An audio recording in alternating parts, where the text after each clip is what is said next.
just thinking of you. Rohit, not right now. I want to talk to you. Yeah, we can talk. Later. Rohit. Hey, come on, yeah, it's been a while. Yeah, I mean... So, are you ready for 30 minutes, 2 to 5 minutes of pure passion? Actually, you know what? My stomach hurts really badly, plus... I know, I'm feeling so sleepy suddenly. Oh. I know. I'm just very tired. I think I'll go take a nap. Are you sure? I mean, we can talk about your thing right after, you know. The talk can wait. I'm just really tired right now. I understand. I love you. Love you.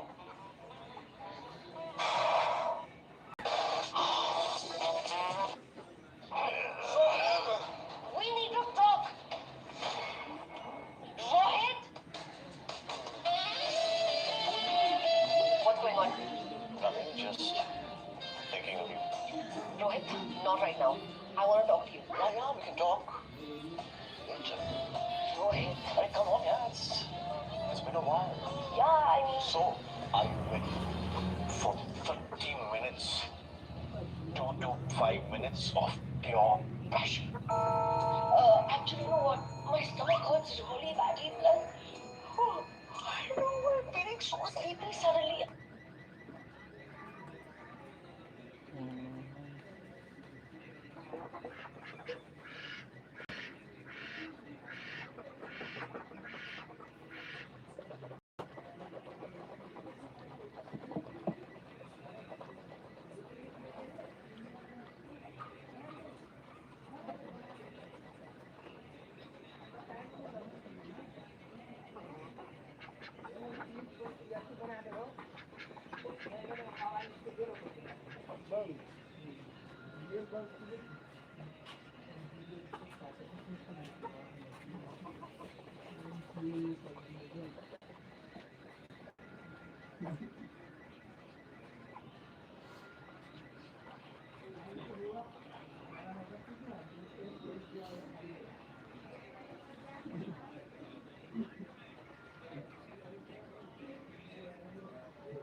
Are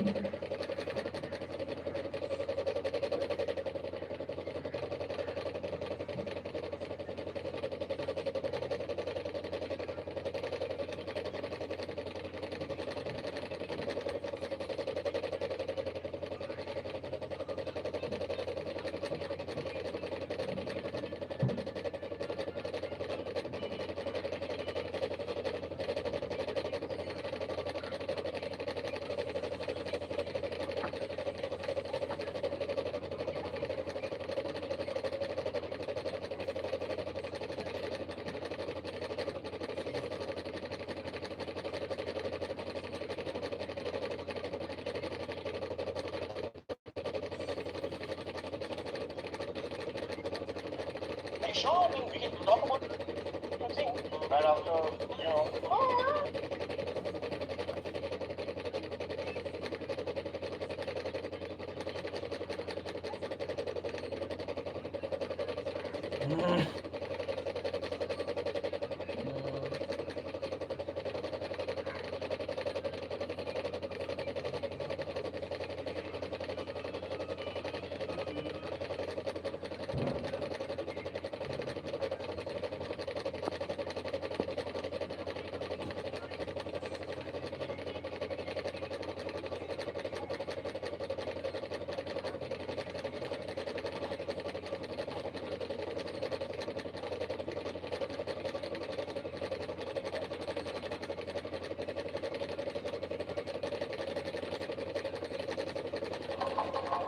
So why do I have such a weird view of Bombay City?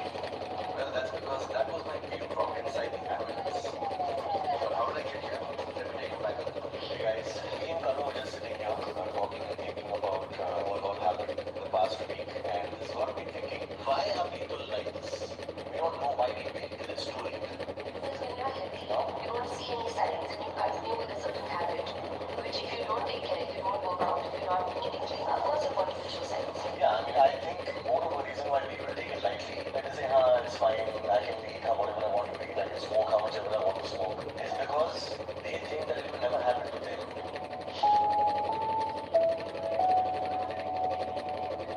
This is your first time in life eating khichdi, right? Yes, it's very fun. Take a bite. Oh, take it. Take one. No more. Go for it. Let's go. ठीक हो रहा है कि नहीं? And I'm not saying that I'm not like that. I also behave in that same manner, thinking the same way, even though I know better. But I'm telling other people, but I'm thinking, it's happening to people around me, it's happening to my friends, but it's not happening to me. Yeah. Okay, so I'm not saying that these examples that I'm going to give you is what happened to me. Yeah. But for example, smokers know smoking is not good for you. Doctors will tell you, you will have sign on the package itself, that horrible picture of what happens to people. Yeah. And even though the chances of cancer are extremely high, you still think, it's okay, it's happening to others, but for some reason, I'm above this and it won't happen to me. कभी-कभी लगता है कि अपन ही भगवान है. Driving under the influence, when you're inebriated, you don't have proper reflexes when you are high, but still, people will drink thinking that, I can handle a few things. Just this one time. Just this one time. It's one time only. What will happen? And like that, so many horrible incidents have happened. All because people think, I know it's happening to others, but it won't happen to me. So my whole thought process right now is, why wait till it's too late? So I'll tell you what happened basically. Two things happened simultaneously. In January of this year, I stopped working out. So my physical activity completely stopped. And the reason I stopped working out is because I got a little irritated that we were traveling so much and there were so many breaks in the middle of my workout that I didn't feel it. Like I had to stay consistent to be focused with my workout, and that irritated me. So I stopped completely. But the problem was simultaneously, and she kept on telling me to stop. I kept ordering food from outside. I'm not ordering salads. Obviously, I'm ordering junk. I'm eating non-stop. And how many people have told me fried food is not good for you? I mean, anything in excess is bad for you. Anything that you abuse to a certain point can affect you in some way or the other, right? I'm thinking, just one burger, just one pizza, just one this, just one that, and like that, it just kept piling up. She used to get so irritated with me, and I just went on. I didn't stop. And just last week, I went to play football after a very long time with my friends. And after the football, we went to this place called Backyard Brewery for a beer and some snacks to chill with the friends. Over there, I ordered a fried chicken burger, and that's all it was. And you had fried dynamite prawns. Oh yeah, I had dynamite fried prawns. And you had french fries. French fries. Okay, so you see, I'm not even thinking about all of this, but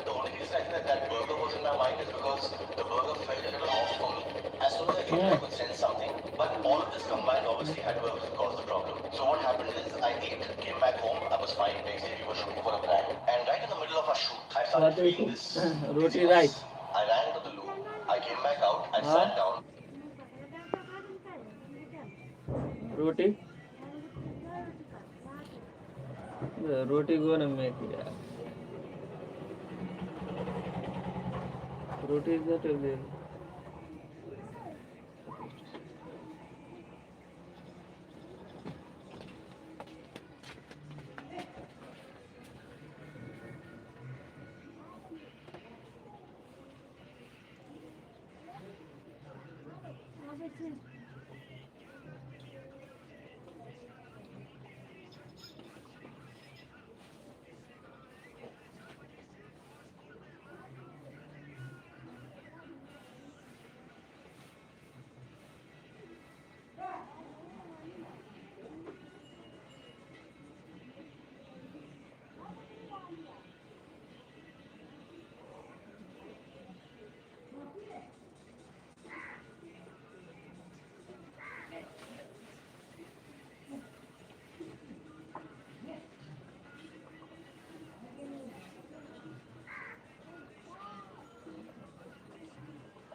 रोटी ना भात ना खाए ना तो क्या वो तो क्या चाहे क्या का चाहे अरे हम जैसे रोटी पाते हैं पराठा पका था ना? अभी ना पौड़ो खाता पौड़ो जो दाम होती है Allah, what क्या खाए? What I eat, यार baby. You don't listen.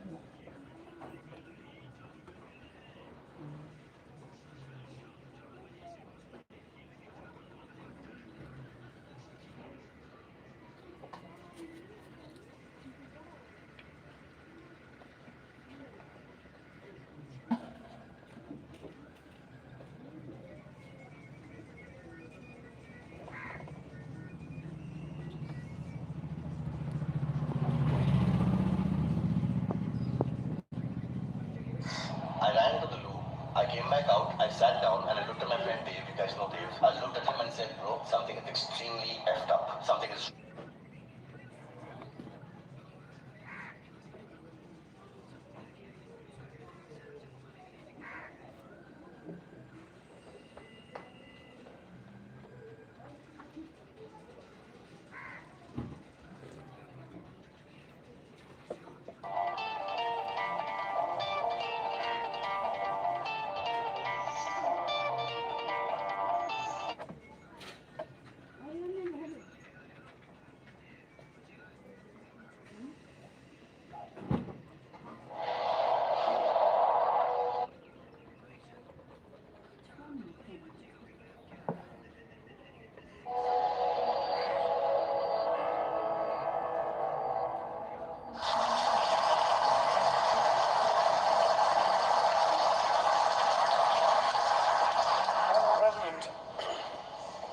Gentlemen, ladies of the House, standing here with 8 minutes in my hands and at this venerable and rather magnificent institution, I was going to assure you that I belong to the Henry VIII School of Public Speaking, that as Henry VIII said to his wives, I shall not keep you long. But now finding myself the 7th speaker out of 8 in what must already seem a rather long evening to you, I rather feel like Henry VIII's last wife. I more or less know what's expected of me, but I'm not sure how to do it any differently. Perhaps what I should do is really try and pay attention to the arguments that were advanced by the opposition today. We had, for example, Sir Richard Ottery suggesting, challenging the very idea that it could be argued that the economic situation of the colonies was actually worsened by the experience of British colonialism. Well, I stand to offer you the Indian example, Sir Richard. India's share of the world economy when Britain arrived on its shores was 23%. By the time the British left, it was down to below 4%. Why? Simply because India had been governed for the benefit of Britain. Britain's rise for 200 years was financed by its depredations in India. In fact, Britain's Industrial Revolution was actually premised upon the deindustrialization of India. The handloom weavers, for example, famed across the world, whose products were exported around the world, Britain came right in. There were actually these weavers making fine muslin, light as woven air, it was said. And Britain came right in, smashed their thumbs, broke their looms, imposed tariffs and duties on their cloth and products, and started, of course, taking the raw materials from India and shipping back manufactured cloth, flooding the world's markets with what became the products of the dark and satanic mills of Victorian England. That meant that the weavers in India became beggars, and India went from being a world-famous exporter of finished cloth into an importer. Went from having 27% of world trade to less than 2%. Meanwhile, colonialists like Robert Clive bought their rotten boroughs in England on the proceeds of their loot in India, while taking the Hindi word loot into their dictionaries as well as their habits.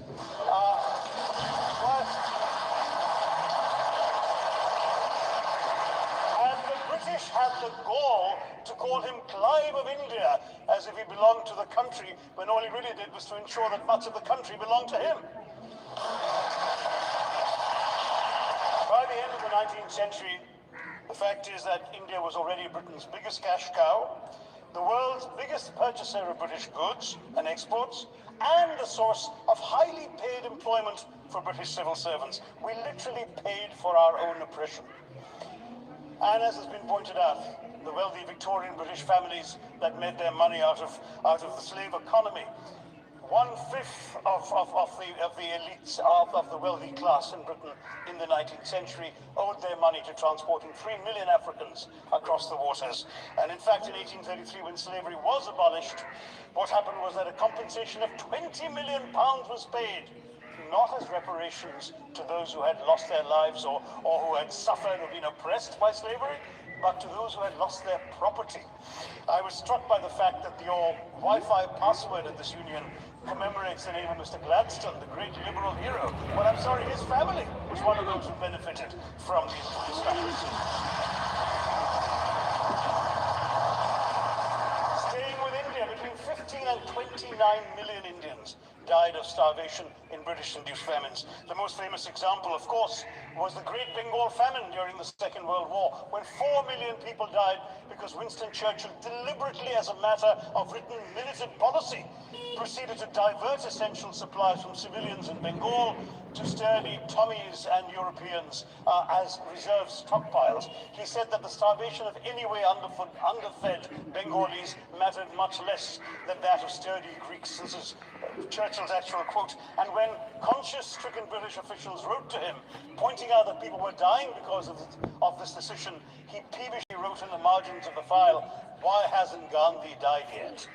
So all notions that the British were trying to do their colonial enterprise out of enlightened despotism to try and bring the benefits of colonialism and civilization to the benighted heathen. I'm sorry, Churchill's conduct in 43, simply one example of many, gave a lie to this myth. As others have said on the proposition, violence and racism were the reality of the colonial experience. And no wonder that the sun never set on the British Empire, because even God couldn't trust the English in the dark. Let me take World War I as a very concrete example, since the first speaker, Mr. Lee, suggested these things couldn't be quantified. Well, let me quantify World War I for you. Again, I'm sorry, from an Indian perspective, others have spoken of other countries. 1/6 of all the British forces that fought in the war were Indian. 54,000 Indians actually lost their lives in that war. 65,000 were wounded. Another 4,000 remained missing or in prison. Indian taxpayers had to cough up £100 million in that time's money. India supplied 70 million rounds of ammunition, 600 rifles and machine guns.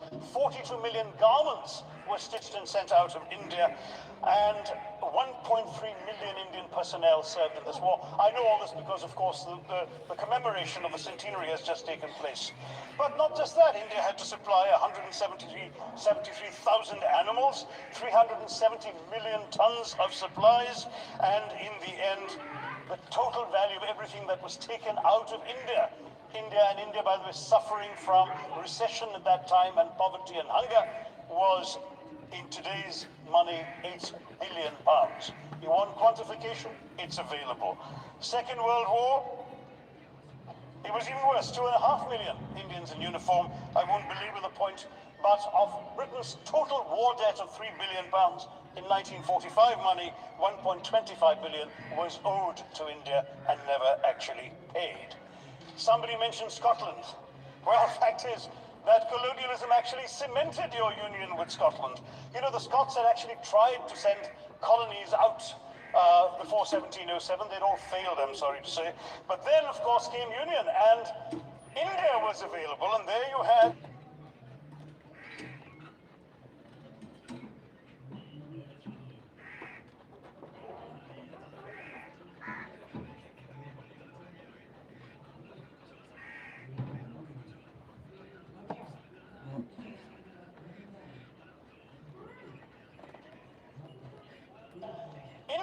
available, and there you had a disproportionate employment of Scots. I'm sorry, Mr. Mackenzie has to speak after me.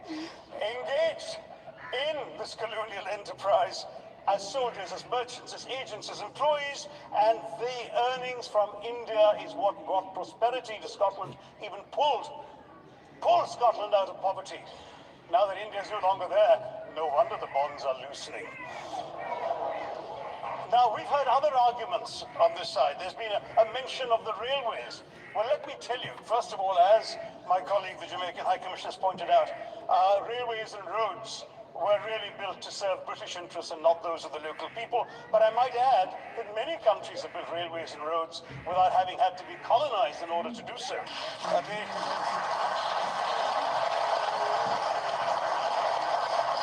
They were designed to carry raw materials from the hinterland into the ports to be shipped to Britain. And the fact is that the Indian or Jamaican or other colonial public, their needs were incidental. Transportation, there was no attempt made to match supply to demand for mass transport, none whatsoever.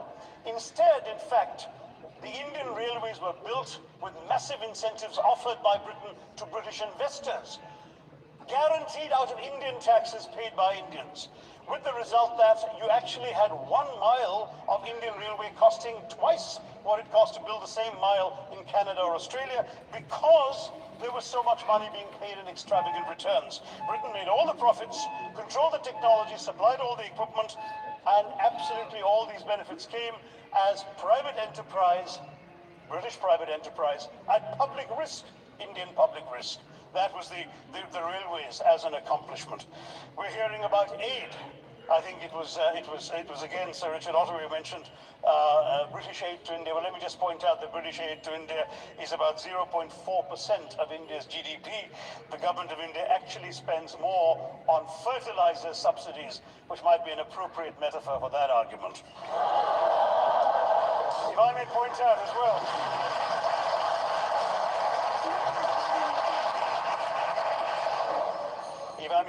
as well, that as my fellow speakers from the proposition have pointed out, there have been incidents of racial violence, of loot, of massacres, of bloodshed, of transportation, in India's case, even of one of our last Mughal emperor. Yes, maybe today's Britons are not responsible for some of these depredations, but the same speakers have pointed with pride to their foreign aid. You're not responsible for the people starving in Somalia, but you give them aid. Surely the principle of reparations for the wrongs that have been done cannot be denied. It's been pointed out, for example, the dehumanization of Africans in the Caribbean, the massive psychological damage that has been done, the undermining of social traditions, of property rights, of the authority structures of these societies, all in the interests of British colonialism. And the fact remains that many of today's problems in these countries, including the persistence, in some cases the creation, of racial and ethnic and religious tensions, were the direct result of the colonial experience. So there is a moral debt that needs to be paid. Someone challenged reparations elsewhere. Well, I'm sorry, Germany doesn't just give reparations to Israel. It also gave reparations to Poland. Perhaps some of the speakers here are too young to remember the dramatic picture of Chancellor Willy Brandt on his knees in the Warsaw Ghetto in 1970. And there are other examples. There is Italy's reparations to Libya. There's Japan's to Korea. Even Britain has paid reparations to the New Zealand Maoris. So it's not as if this is something unprecedented or unheard of that's going to somehow open some sort of nasty Pandora's box. No wonder Professor Lewis reminded us that he's from Texas. There's a wonderful expression in Texas that summarizes the arguments of the opposition: all hat and no cattle. Now, if I can just quickly look through the other notes I was scribbling while they were speaking, there was reference to democracy and rule of law. Let me say with the greatest possible respect, you can, it's a bit rich to oppress, enslave, kill, torture, maim people for 200 years and then celebrate the fact that they're democratic at the end of it.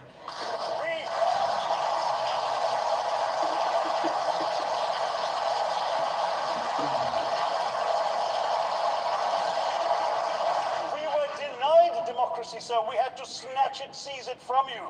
With the greatest reluctance, it was conceded in India's case after 150 years of British rule, and that too with limited franchise. Yes, indeed, ma'am. The opposition spoke quite highly of Greek and Athenian democracy on which the West should pride itself, and spoke of liberty and equality in that same name. The Athenian democracy.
Gas. तिथं बसा होय तिला गैसाचं ना दर्शन घाट बनायचं गैसाचं जगाला तिथं फिर मुंह कधी करले तो कहीं भात खा रहा था कहीं पका दिसे तो कुछ ही रहो चले के ना करने हम ना खाऊ चीज ना खाऊ तो पका देते You don't study, I don't eat rice. Study कल तुम्हारे को इतना खाते ना देखे इतना भात इतना काम कर खाते तो हम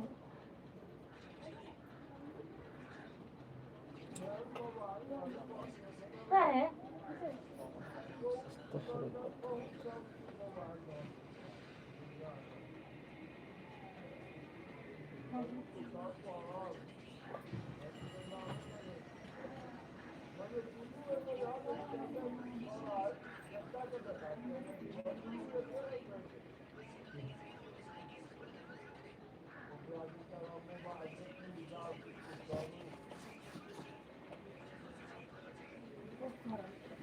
Güzel, sıkı.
Ai, não é lá tão.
Mm-mm.